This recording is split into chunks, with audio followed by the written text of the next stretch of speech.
We anticipate in the next 10 to 12 years, approximately 8 to 6 million Hispanics coming into the United States and 41 million Asians. You have been the majority minority for 400 years in this country. You have been the number 2 population for 400 years. You're going to get kicked out of being number 2. You're going to go down and become number 4. Now, common sense, even a third grade education would tell you, if you didn't get anything when you were number 2,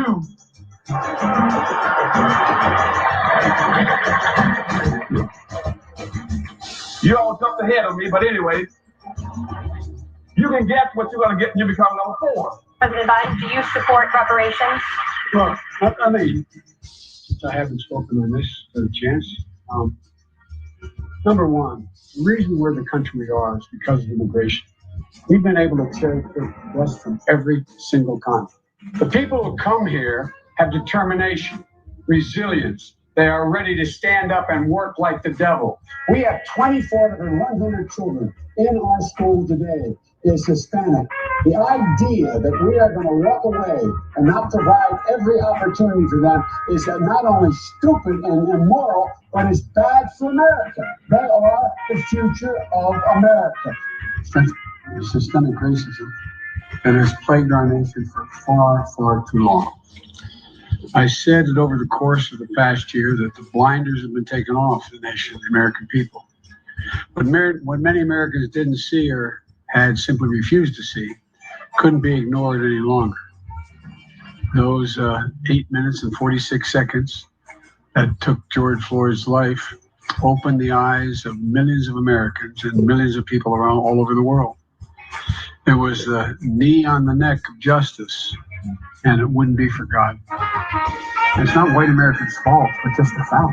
The very same time that America refused to give the Negro any land, through an act of Congress, our government was giving away millions of acres of land in the West and the Midwest, which meant that it was willing to undergird its white peasants from Europe with an economic floor. But not only did they give the land, they built land-grant colleges with government money to teach them how to farm. Not only that, they provided county agents to further their expertise in farming. Not only that, they provided low interest rates in order that they could mechanize their farm. Not only that, but many of these people are receiving millions of dollars in federal subsidies not to farm, and they are the very people telling the black man that he ought to lift himself by his own bootstraps. This is what we are faced with, and this is the reality. Now, when we come to Washington, in this campaign, we're coming to get our check. We are owed $104 trillion on the very low end, plus $735 billion recurring.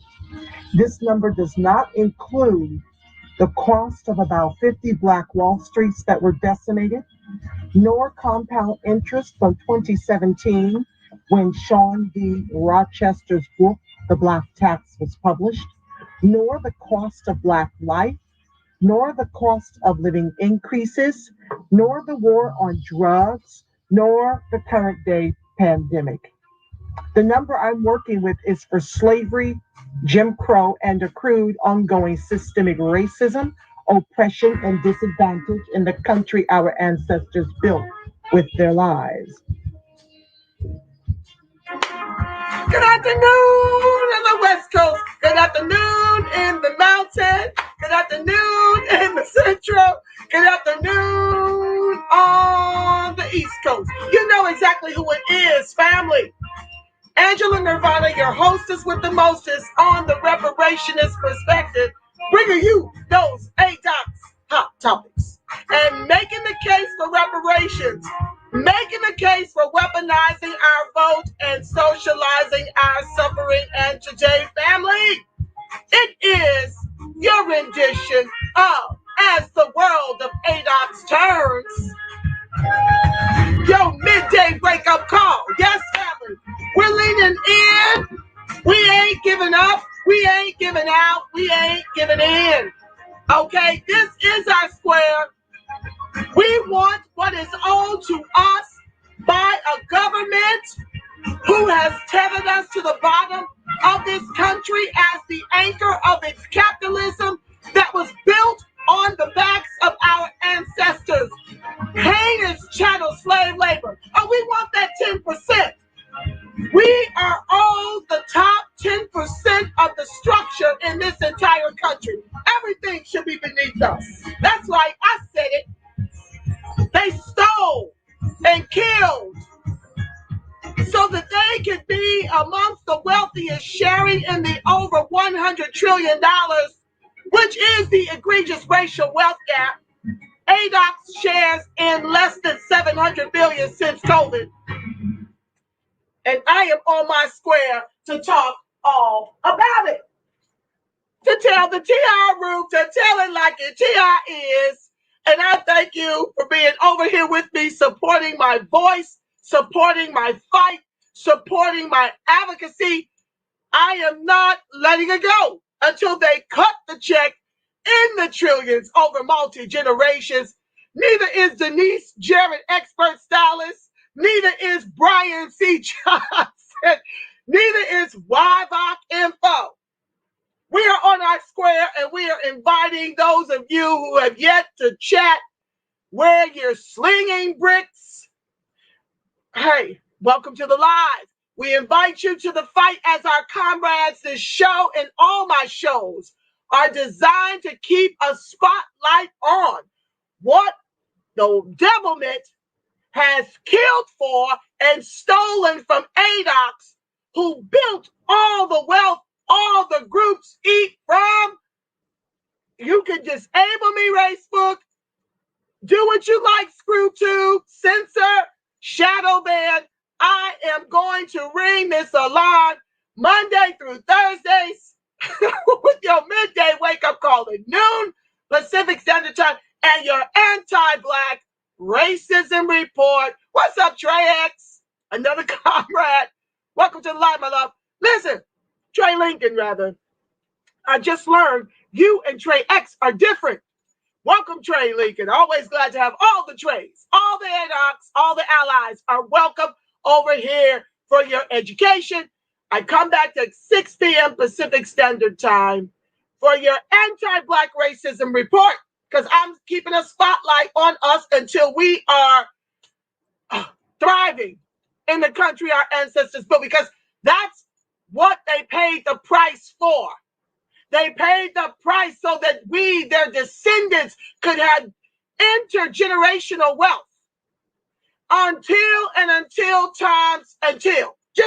we're supposed to own and run all of this. And I know that's kind of hard for y'all to conceive, because I was just talking to one of my comrades over in New York. And he, was sharing about, hey, we are amongst some folks who are in denial about the state of our people. And, it's to the point where I really can't kick it with them anymore. I have found my tribe, and I rely on you guys to ring the alarm. You can't give in. You can't give up. You can't give out. We have got to get this thing. We need critical mass on this issue of reparations. And this show and every series out of the reparationist perspective is designed to help those of you who don't understand how we got here, to show you how we got here, and to keep the spotlight on it until they get right. Democrats and Republicans alike, they both owe us. So with that being said, let's I want to jump to the conclusion of closing the egregious racial wealth gap, okay? I want to jump to that conclusion. That's where we left off last Thursday. You'd have to watch that video, family, if you want to catch up. The show must go on. The train has left the station 2 years ago, and we are making serious strides, family. Lots of things I can't share yet. I'm just waiting on the green light. But we are winning here in California for that reparations. and we are strategizing. When I'm not over here, I'm in meetings. So trust and believe, as California goes, so goes the nation. So we understand what God has assigned us to do here in California and how that's going to set the stage for what's going to happen in the states and what's going to happen at the federal level. So trust me when I tell you, the movement takes catnaps. We understand what we have been assigned to do, and we are not letting up, family. We meet every time I ain't on here, I'm in a meeting with grassroots throughout the country, with my own coalition for a just and equitable California, with the National National Assembly of American Slavery Descendants, NAASD. Oh yeah, and we've got some rich things coming to share on the reparations perspective. I just can't do it until I get the green light. But it's exciting to see what you guys showing up to get this education and how you're spreading it throughout the country, throughout the world. And what's that doing to impact us getting reparations for the ADOCS? It is powerful. Can't wait to share. Back to the text. Okay, so naturally, family, I love to read. I love to read. And too many of us don't enjoy reading. So I've got to read, and then I infuse it with that nirvana thing that I do. And I nirvana-ize it. Okay? I nirvana-ize it to tell you the way I see it. Because there's what they say about it. Then is what the God in me and this third eye says about it. Okay? So roll with a sister as she rolls in the spirit to deliver this particular episode and every episode. Okay? Sometimes I don't get to everything because God just had me jumping around to show this, to show that. When God moves in me, y'all get it hot off the God press. Okay? Okay, because this is the conclusion of closing the racial wealth gap requires heavy progressive taxation of wealth. And then we'll move on about Kamala not being favorable.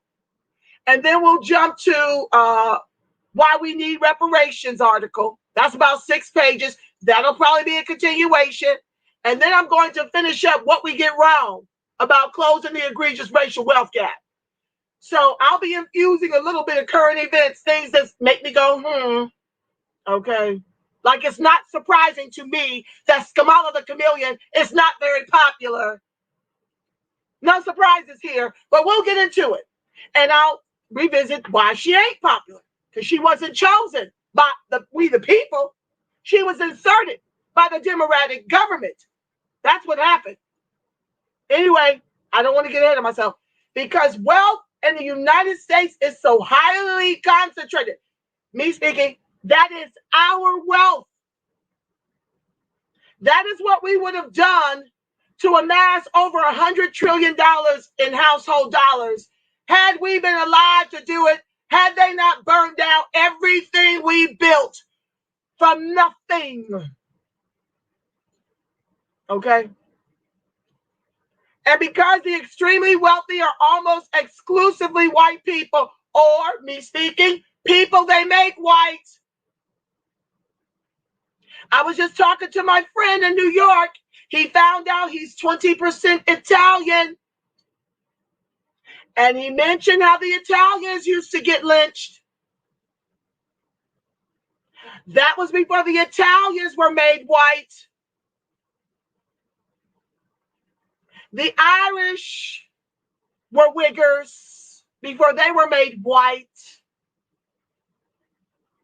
The same thing is happening to Hispanics, were Wiggers, and now they're being made white. And Asians were Wiggers before they were made white. You get where I'm going with this? Don't be deceived. The immigrants play both sides. They're white when it serves them, then they're black when it serves them. When it's time to talk about AOC, talking about reparations for COVID relief for her people, and reparations for the children at the border, She all of a sudden understands what black is. Only in identification to reparations in the bag. But when it comes to reparations for ADOCS, American Descendants of Chattel Slavery, she goes blind, deaf, and dumb. What is black? Off into the tumbleweeds, you see? What is black? She was seen asking what is black in an interview with Brianna Gray. Look it up. I don't have time to do that show over again, but you get the point. High and progressive taxation is a critical component of any plan to close the racial wealth gap. It is important to note that the racial justice effect of heavy progressive taxation precedes the spending of the resulting revenue and is in fact independent of the revenue raised.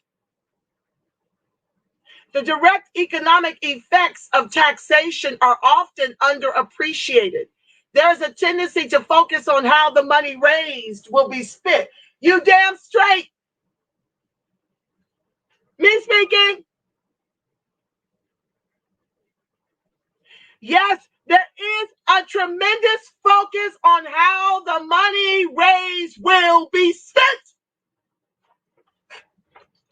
You don't get to take this money raised to do class-based policies which don't fix ADOCS. You don't get to do with it what you did without affirmative action, which is why we're experiencing the highest numbers of unemployment and underemployment, because white women get hired, immigrants and LGBTQIA over ADOCS. No. You're absolutely right. There is tremendous focus on how the money raised will be spent, because I am pocket watching. That's a new series coming to YouTube near you soon, and will be archived on my website, thereperspect.com. Back to the text. But taxes have their own economic impact, separate from the use of revenue. That'll be a no. Heavy progressive taxation directly reduces the racial disparity of wealth because it reduces the highly concentrated wealth that is held almost exclusively by white people.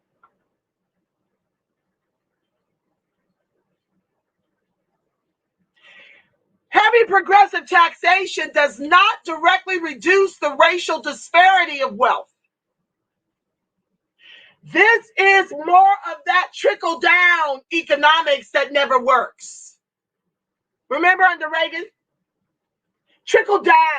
Let us be wealthy and let us trickle it down to you. It never reached. So the taxation needs to be specifically used for reparations in the trillions over multi-generations. That's the way you reduce the egregious racial wealth gap, because we are the anchor of this country's capitalism. Hispanics are right above us. Asians are even over white folks. The way it goes is ADOCS on the bottom, Hispanics, whites, and then Asians. But white folks have the highest concentration because of two reasons. They can make Asian and Hispanic white in addition to what they killed and stole from ADOCS. I hope y'all see my hand examples. I can't see you right now. Welcome to the live. And you know it's always lit. It's going to be always litty. Okay? So just understand, there are reasons why it's heavily concentrated and why white folks are more popular. They can make Asians and Hispanics white. And if you're Black immigrant, you can pay for access to whiteness because they're giving you everything. When it comes to having to hire Blacks, when they do so, they're hiring Black immigrants. They're not hiring ADOCS, and that's why we're fighting for our ethnic distinction. We want to be labeled Black American descendants of U.S. chattel slavery. That's what we've got in the Senate right now. Because we need to unflatten blackness to show this country what they have intentionally done to us by way of institutional systemic racism. You just bring over blacks with money because you deported 2 planes full of Haitian migrant children. They on a plane months ago. After Biden took office, ICE deported them while Biden is making spaces and safe zones for migrant Central American children whom they can make white to neutralize our vote. Spending millions. Okay? But the Black immigrants, unless you ain't getting in here unless you got money. Don't even think about it. So, Black immigrants are made white because they can pay for it. Hispanics and Asians are made white because they've got the complexion, and Asians are smaller in population, significantly smaller. I think they're still smaller than us for now, not for long. They will be in third and we'll be kicked to fourth. We're third in terms of population in this country. It's whites, Hispanics, blacks, Asians, Indians. That's going to change. In a New York minute, it's going to be white, Asians, white, Hispanic, Asians, blacks, and some Indians. They're getting a lot of reparations. I would imagine that they're going to be moving in that slot as Kamala and Biden are going to bring in more Asian Indians. So they're going to be up there. They're going to be third. We'll be fourth or fifth. They're going to bring in more Asian Indians. I think they identify as Asians. So we may hold our position, but it will be fourth. They're trying to set us up to eat the cost of slavery and to neutralize our vote. Back to the text. It is important to note that the racial justice effect of heavy progressive taxation precedes the spending of the resulting. Oh, I did that part. That's absolutely not. Jumping. Of course, public revenues can and should be used to advance racial equity. The tax, not just any racial equity.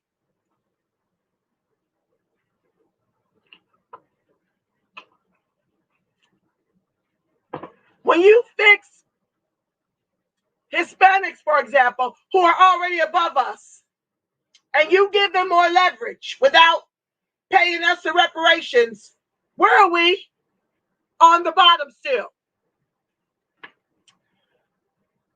The tax proposals discussed here could raise immense amounts of revenue, and the effect of progressive taxation on the racial wealth gap could easily be multiplied by devoting its revenues to programs that would increase economic equality. Wrong again.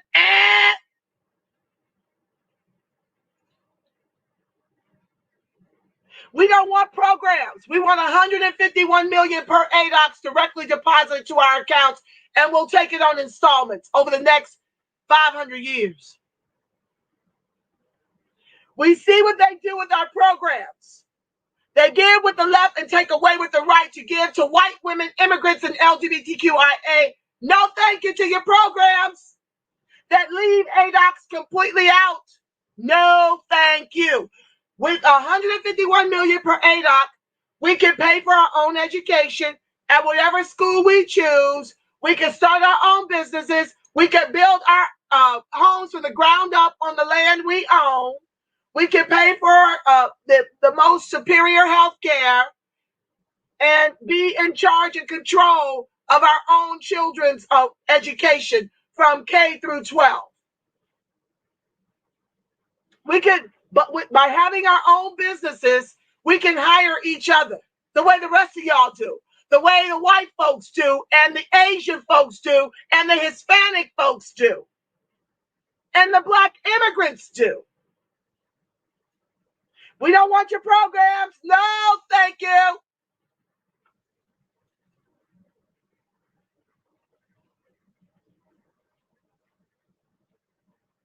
But the purpose of the proposal here is not to develop a revenue stream for racial justice investments. See why this is problematic? This is why I want Darity to address closing the racial wealth gap with his numbers, independent of the reparations. I already see the setup.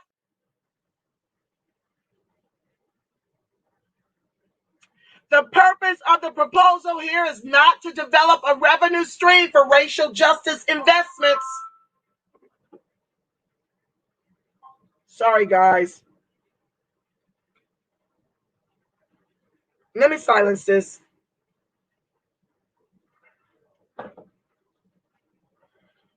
Particularly if the amount of revenue were to be misrepresented as a ceiling for the size of such expenditures. High and progressive taxation of extreme wealth is in itself a strategy for racial justice, a complement to spending-based approaches, and not a budget offset. This is our money they're talking about. When you tax the top 1 to 10%, that is the money that the white folks and the government killed us and stole from us, from our ancestors' heinous chattel slave labor. In effect, you're talking about our reparations being taxed and closing the egregious racial wealth gap for Blacks and Hispanics. Some poor Asians, but not many. Their median national income, let me remind you, is $87,000 to white folks, $65,000 to ADOCS, $41,000 in 2020. We don't know what it is now, given the aftermath of the pandemic. I do know that our rates of unemployment are higher than any other groups, and underemployment is higher than any other groups, due in large part because we don't have social capital and we don't own anything where you can hire large swaths of us. That's by design of institutional systemic racism. Almost done. It is worth considering why it is rare to see calculations of the racial justice effects of progressive taxation. Some of the reasons are technical. There are many assumptions involved in assessing the impact of taxes on the wealth distribution. Moreover, the tendency to use the median as the measure of the racial wealth gap, while useful for capturing the typical experience, disguises the implications of extreme wealth concentration. But there is, I believe, another reason taxation is sometimes sidelined in our consideration of race and the economy. It is common in policy circles to describe the racial wealth gap as a result of the exclusion of Black people from opportunity. And this is certainly accurate. But the difference between Black wealth and white wealth in America is not only the result of exclusion, it is the result of exploitation. Agreed. Fundamental to U.S. economy has always been the transmogrification of Black labor. I love those big words. And talent into white wealth. We can, in our longer standing institutions, sometimes track wealth's lineage directly to that exploitation. Universities that preserve themselves by selling human chattel. Newspapers that published enslavers' advertisements. States that profited from convict leasing. Banks that enriched themselves by defrauding Black homeowners. Each story is another entry in a centuries-long ledger, that many people would prefer not to examine in its entirety. The case for reparations lays bare the reality that the distribution of American wealth is not an innocent consequence of individual fortune or effort. I am convinced that chattel slavery and apartheid, like genocide, are crimes of such magnitude. Oh my God, I thought I silenced this. What did I do, family? Oh God. Give me a second, loves. It's on silent. Okay, I have to take it all the way down. The case for reparations. Okay. I am convinced that chattel slavery and apartheid, like genocide, are crimes of such magnitude that they place upon a nation an unassailable moral claim for restitution. But accepting that reparations are owed to Black America does not preclude other moral claims for economic reform and redistribution. And so it is profoundly uncomfortable for the holders of American property to consider its origins. We are, in the words of William Blackstone, so pleased with our right of property that, quote, we seem afraid to look back to the means by which it was acquired, as if fearful of some defect in our title. Squeamishness is no excuse for policy inaction. Today, American wealth has consolidated in a very small number of hands, hands that are almost exclusively white, or those who are made white. Any agenda to close a racial wealth gap should include heavy taxation of extreme wealth. Agreed. Agreed. But once again, I would not conflate it with reparations. I wouldn't call this reparations. Okay, so yeah, that's that article. Let's jump to talk about Kamala. Kamala's historical unpopularity threatens the 2024 odds for Democrats. The Democratic Party better hope Joe Biden hangs on for dear life until the next presidential election, because otherwise, it's safe to assume that a president, Ron DeSantis, would succeed him. YouGov is out with the latest numbers on Kamala Harris, and apparently our vice president, the presumptive 2024 nominee, should Biden not run, is historically and shockingly unpopular. This is not shocking to those of us who refuse to vote for Biden-Harris. It's not shocking to us at all. I have shared with you guys many times that this woman could not be placed first in her own state. She was coming in fourth in her own state because she, like Jim Crow Sloppy Joe, segregationist Strom Thurmond boy, author of the 94 crime bills, records against ADOCS are atrocious. But 87% of our electorate thought it a novel idea to replace an racist in office for 4 years with racist, plural, in office for a combined 65 years with records several New York City blocks long against ADOCS. Donald Trump, there's no love affair between us in the least. But I need you to produce the records against us and compare them to the records from Biden and Kamala against ADOCS. Run me those numbers. But 87% of our electorate thought this was a novel idea. I told you that this is not going to work. This is not a trifecta of either party is the death now for ADOCS.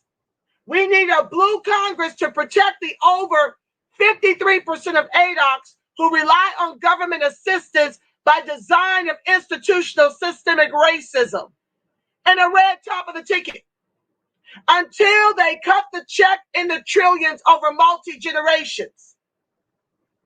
The killing and executions of ADOCS has not stopped under Biden, and it didn't start under Trump. A lot of this was going on under Obama, who gave us blue alert law to protect the race soldiers, whom the FBI said in 2016, every police department throughout the country has the KKK, the neo-Nazis, and the skinheads on the force. These are the race soldiers that they're sending into our communities to execute us with impunity. Okay? So it does not shock me. And until we do something different, because the definition of insanity is to do the same thing over and over again while expecting a different result. Until we lock government down, we will continue to spiral into non-existence, into being a non-factor. You already heard Jim Crow Joe tell the civil rights leaders when they were begging for these race soldiers, for some policy to get these race soldiers up off of our proverbial necks. You heard him tell them loud and proud, Hispanics are going to be running this. Get used to it. Learn to get along with them. So if we continue to do this, if we continue to deliver the Democrats the top of the ticket, we're done, finished. Because Biden doesn't give a damn if the Republicans are against anything favorable for ADOCS. Because he's Republican in Democratic clothing. He's only liberal in as much as it serves his agenda to protect the oligarch. So if that means weaponizing immigration against ADOCS to tether us to this country's bottom floor as the anchor of this country's capitalism, he is fully prepared to blame it on the Republicans. You've got 8 Democrats that voted down a minimum wage of $15 per hour. They were Democrats, not Republicans. Okay? They vote down $15 minimum wage, $15 per hour minimum wage, while the median home price is $340,000 nationally. So you're dealing with a wealthless group that was made wealthless by design of institutional systemic racism. We've got the highest rates of unemployment and underemployment.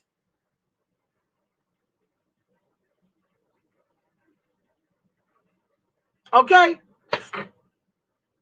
And he's what? On day 128, what has he done for ADOCS? To include us socially and economically. To give us justice, any reprieve in those areas.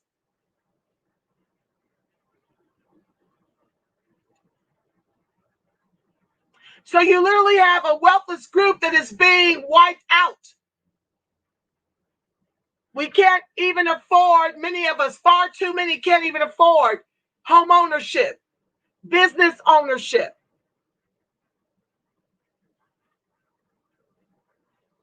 So this has got to stop. This has got to stop. We're done. We may have one election cycle if we move as a bloc to deliver a red top of the ticket and a blue Congress. But this will be the very last one if we've got one.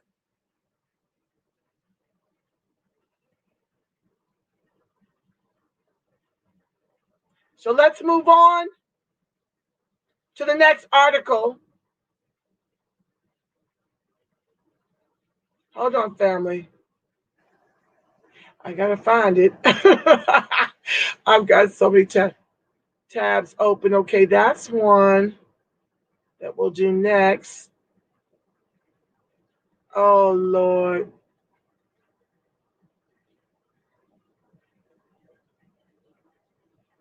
Here we go. Why we need reparations for Black Americans.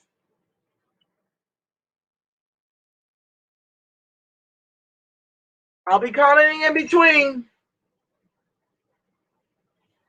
I'm going to stop around. I'm just going to do 10 minutes of this and then jump over to check on y'all to see what you got to say about it before I close the show out. Please like, share, subscribe, turn on your notifications, and thank you for your monetary support of me educating the masses and advocating for ADOCS. I greatly appreciate you. The way to give is streaming across the bottom of the video. Central to the idea, of course, I'll be commenting.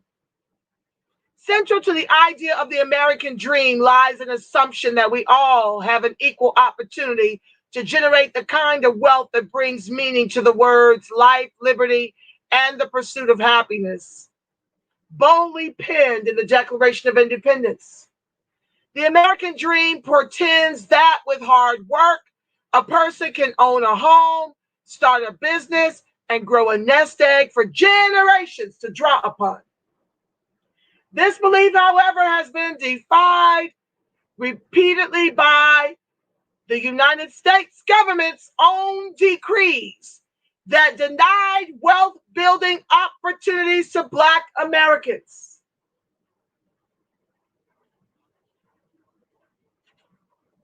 Today, the average white family has roughly 10 times the amount of wealth as the average Black family. White college graduates have over 7 times more wealth than Black college graduates. Me speaking, white high school dropouts are more gainfully employed than ADOCS educated. ADOCS college degreed. Making the American dream an equitable reality demands the same U.S. government that denied wealth to Blacks restore that deferred wealth through reparations to their descendants in the form of individual cash payments in the amount that will close the Black-white racial wealth divide. Me speaking, no. I just got through reading to you guys that it would take, according to Dr. Darity's numbers, about 12 trillion, commensurate with the 12 or 13% of us that are still here in the country.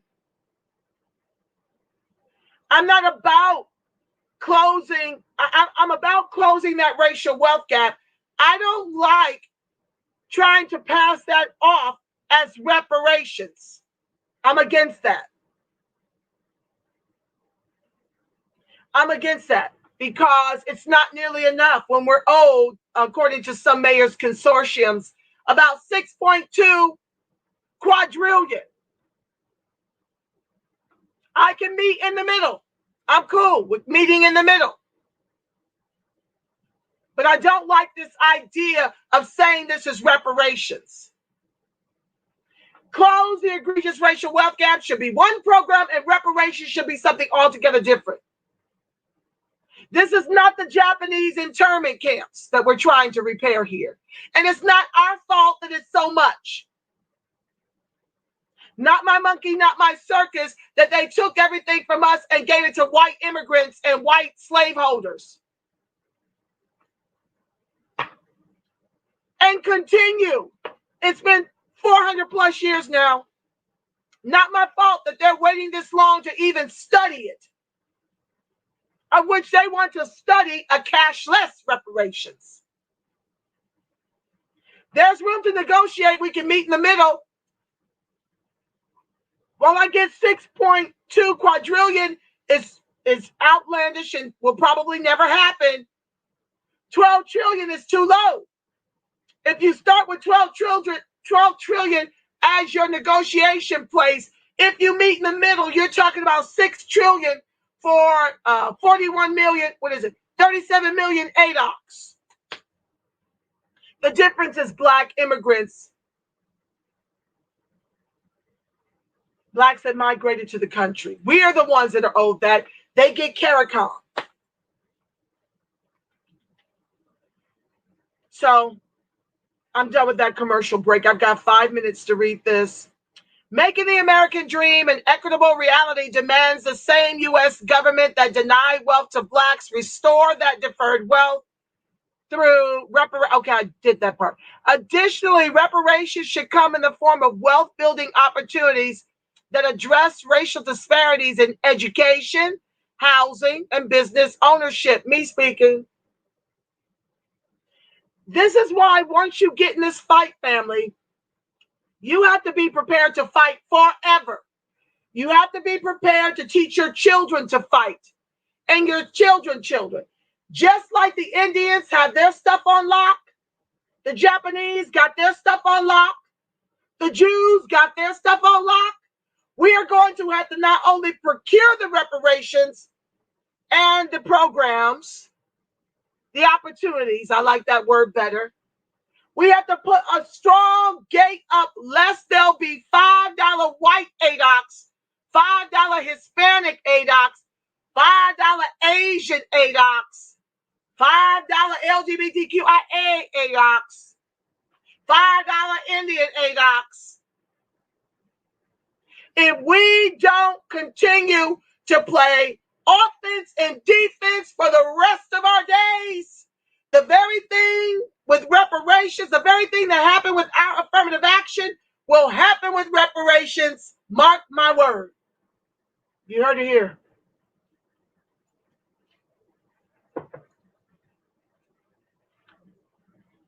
I'm going to read, okay, I'm going to read one more paragraph, and then we'll do page 2 tomorrow.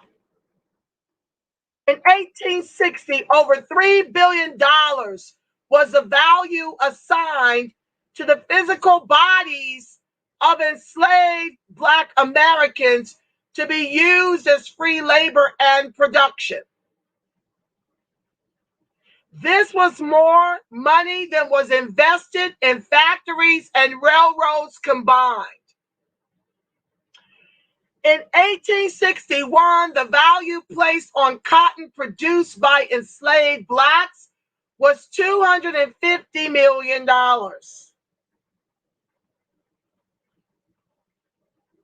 Slavery enriched white slave owners and their descendants, and it fueled the country's economy while suppressing wealth building for the enslaved. The United States has yet to compensate descendants of enslaved Black Americans for their labor, nor has the federal government atoned for the lost equity from anti-Black housing, transportation, and business policy. They have not atoned, but they have apologized. I've shared that in an archive. You have to look that up. Obama, when Obama was in office in 2009, I want to say August, there was an apology. But it can't be a formal apology without restitution. And that's why they did it on the sly. Look it up.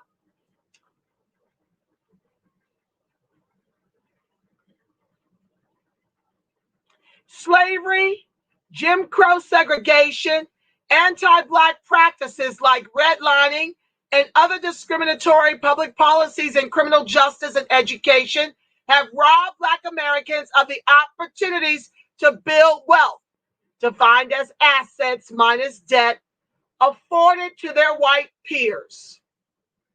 We're going to stop it right there, and we'll pick up with bootstrapping tomorrow. Let's see what you guys have to say about it. Thank you for joining the live, one and all. All right, let's see what y'all got to say about it. Sandra Del Reed 360, how you doing, fam?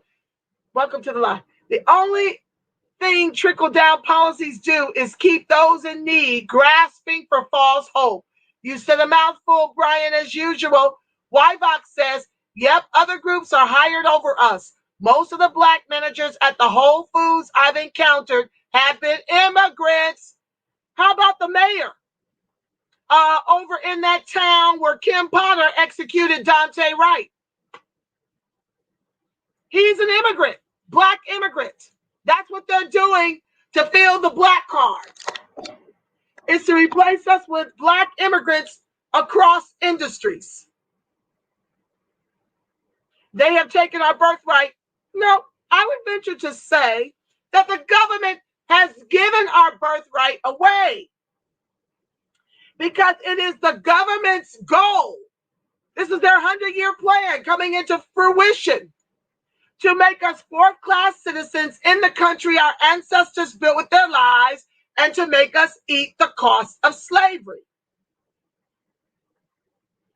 As I mentioned on many shows, check the archives, of $3 trillion household dollars, less than that since COVID, we've got 2.54 trillion household dollars that we share as compared to white folks and immigrants that they make white, over 100 trillion household dollars that they share.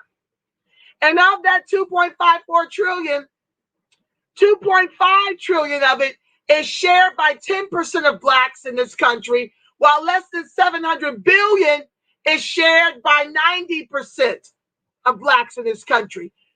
ADOCS is a 90%, black immigrants are the 10%.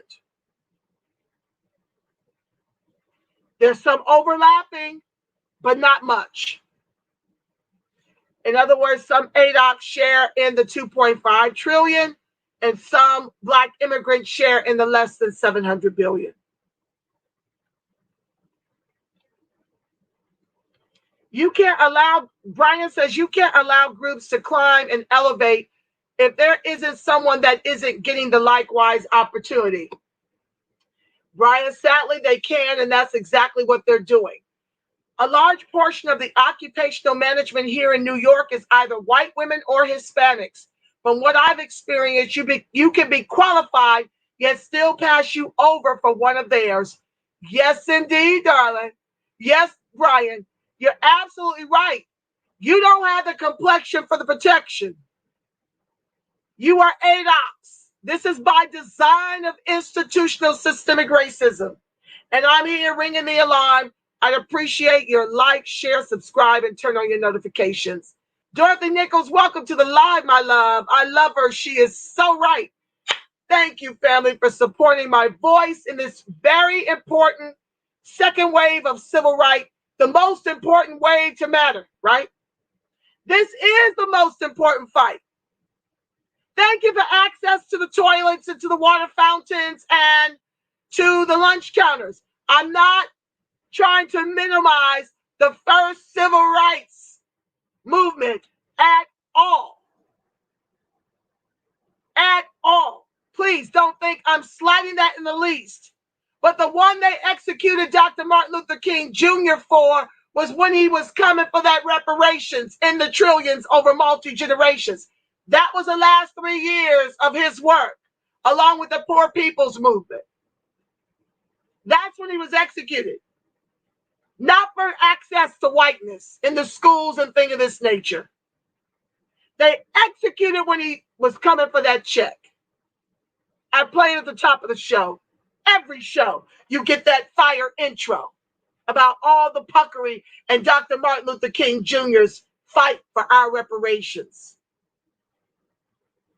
Brian says she, Kamala, didn't have much traction to begin with. I'm sure she lost a substantial amount more when stating she would do nothing specifically for black people. And even more, it's just saying America is not a racist country, but we have to look at our history as if it's ended for us, as if our 400+ year Holocaust is magically over because she's gotten not elected, because she was inserted. And the mainstream media made more of a boogeyman out of Trump as an overt racist than they did the covert racist old Biden and Kamala. Okay.